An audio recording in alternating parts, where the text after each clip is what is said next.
extra minutes. This was such a brutal crime and it rocked the town of Portland. Two gentle grandmothers, really well-respected, loved women of the town, are found tortured and stabbed to death in a hairdressing salon in the middle of a Friday afternoon. Now, this is on the busiest intersection in town, and no one heard anything that they considered suspect. I mean, people heard screams, but they contributed it to, a child not wanting to get their hair cut or teenagers, messing about. Nothing like this had ever happened in this town, and I think it's the moment Portland lost its innocence. This has remained unsolved for 23 years, and I think that until there is a resolution, the people and the town will not be able to move on. It changed the town, didn't it? It rocked the town, yes. Changed it completely. Everyone was double guessing who maybe someone amongst them was a killer. Wives and girlfriends were just on edge. They didn't know whether it could happen in their home or whether it could happen at their workplace. Everyone was fearful. It was just the not knowing.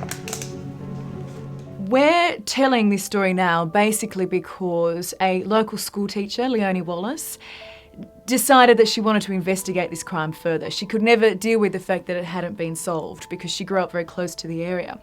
She spent her nights poring over all of the evidence, and what she has uncovered is basically why we're now looking at this story.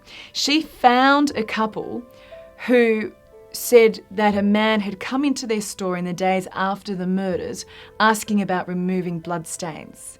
Now, that man happened to be the husband of one of the murdered women, Mr. Robert Penny.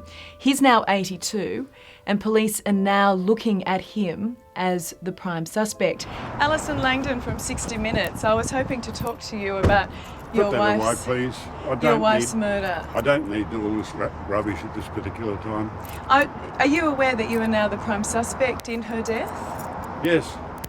Yes, I've been made aware of that for the police. And that's it. Did you kill your wife and Mrs. Acox? We were very lucky. Going up to Portland for some peace and quiet and a lovely life, which we'd always had, and here we go. Why do police think you did? Ask them. I've nothing more to say. Can you tell me about I to the general store and asking about removing bloodstains? No, I know nothing about that. I've heard about it, but I don't know anything about it. These stories are always really hard. Meeting Tim Acox, and he was a junior constable in Portland when his mother was killed. And his gorgeous family, they've lived with this for 23 years. He's been married to his wife for 25.